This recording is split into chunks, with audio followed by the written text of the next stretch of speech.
you know, there are remarkable people who come into the world from time to time, and there are people who do find out over decades long periods what they could be like if they were who they were, if they spoke their being forward. You know, if you take people, and I've told you this, and you expose them voluntarily to things that they are avoiding and are afraid of, you know, that they know they need to overcome in order to meet their goals, their self-defined goals. If you can teach people to stand up in the face of the things they're afraid of, they get stronger. And you don't know what the upper limits to that are, because you might ask yourself, like, if for 10 years, if you didn't avoid doing what you knew you needed to do, by your own definitions, right, within the value structure that you've created, to the degree that you've done that, what would you be like? And they get stronger and stronger and stronger, and we don't know the limits to that. We do not know the limits to that. And so you could say, well, in part, perhaps the reason that you're suffering unbearably can be left at your feet, because you're not everything you could be, and you know it.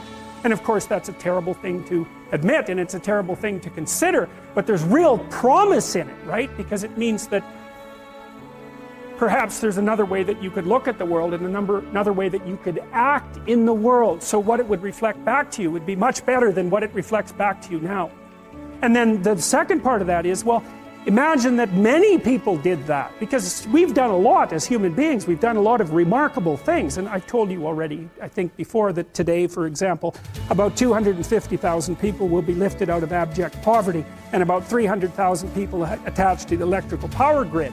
We're lifting people out of poverty collectively at a faster rate that's ever occurred in the history of humankind by a huge margin, and that's been going on unbelievably quickly since the year 2000.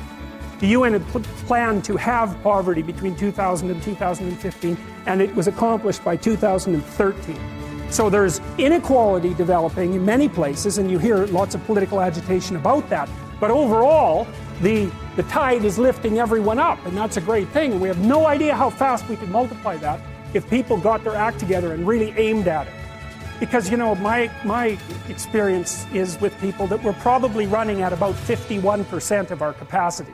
I mean, you can think about this yourselves. I often ask undergraduates how many hours a day you waste, or how many hours a week you waste. And the classic answer is something like 4 to 6 hours a day.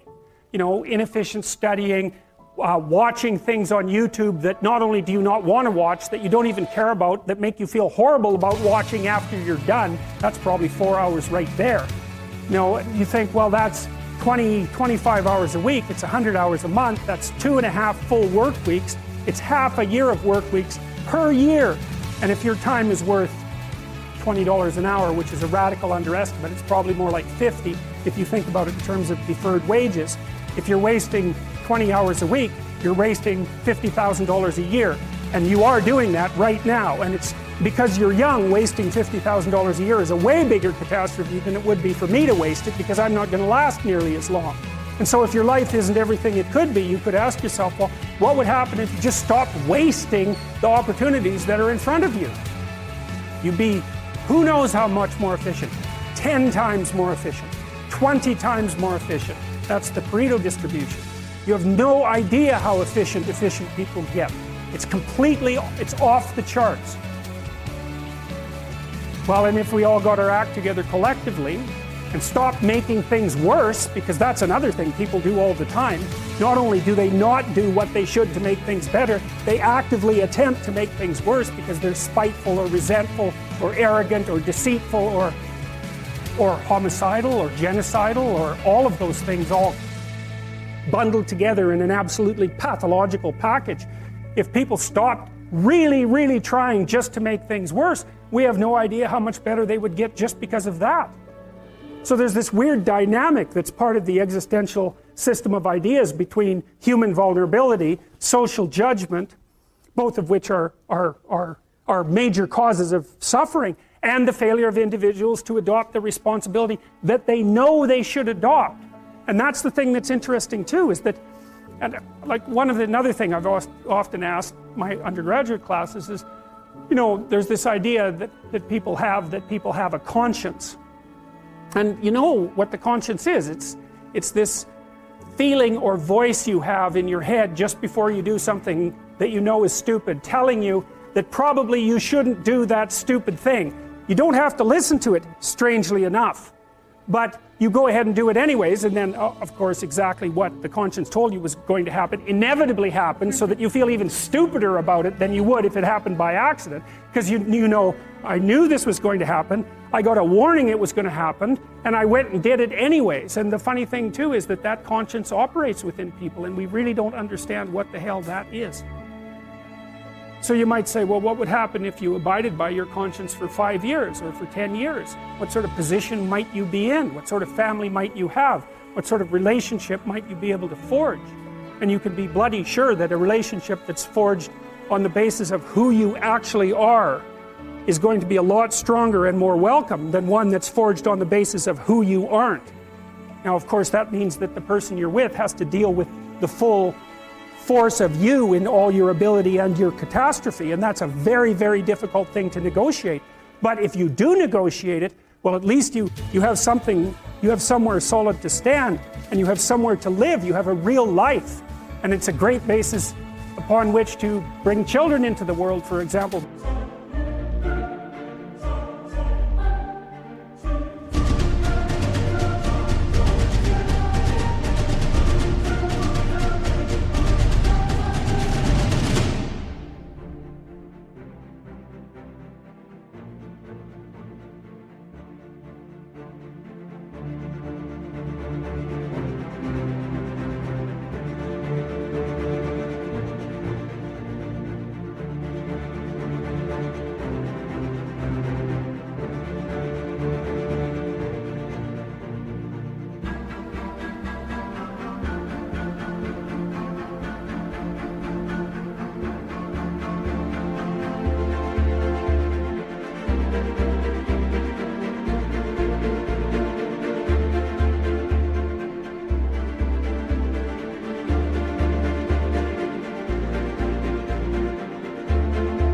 Because you can have an actual relationship with them instead of torturing them half to death, which is what happens in a tremendously large minority of cases.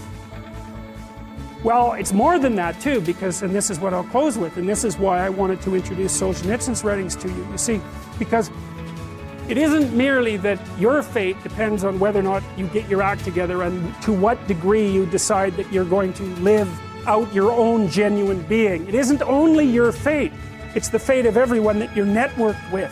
And so, you know, you think, well, there's 9 billion, 7 billion people in the world. We're going to peak at about 9 billion, by the way, and then it'll decline rapidly, but 7 billion people in the world, and who are you? You're just one little dust mote among that 7 billion, and so it really doesn't matter what you do or don't do, but that's simply not the case. It's the wrong model, because you're at the center of a network. You're a node in a network.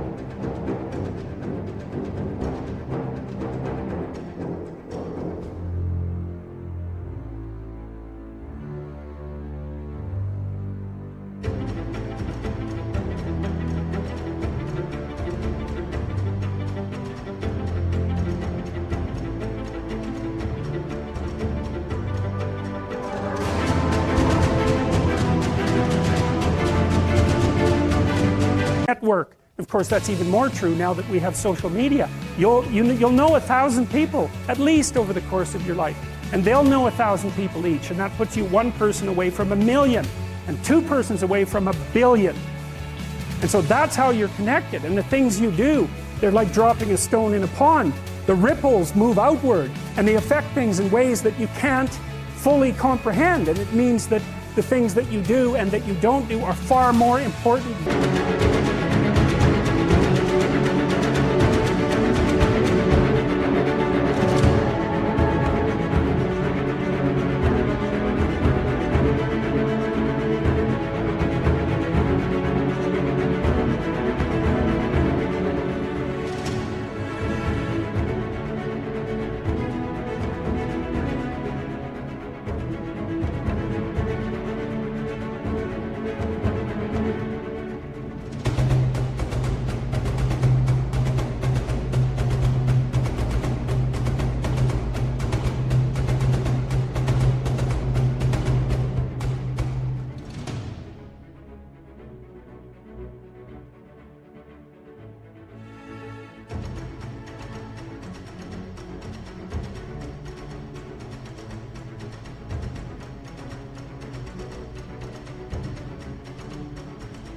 than you think. And so if you act that way, of course, the terror of realizing that is that it actually starts to matter what you do. And you might say, well, that's better than living a meaningless existence. It's better for it to matter. But I mean, if you really ask yourself, would you be so sure if you had the choice? I can live with no responsibility whatsoever. The price I pay is that nothing matters. Or I can reverse it and everything matters. But I have to take the responsibility that's associated with that. It's not so obvious to me that people would take the meaningful path. You know, when you say, well, nihilists suffer dreadfully because there's no meaning in their life and they still suffer. Yeah, but the advantage is they have no responsibility. So that's the payoff, and I actually think that's the motivation. Say, well, I can't help being nihilistic. All my belief systems have collapsed. It's like, yeah, maybe. Maybe you've just allowed them to collapse because it's a hell of a lot easier than acting them out. And the price you pay is some meaningless suffering, but you can always whine about that and people will feel sorry for it.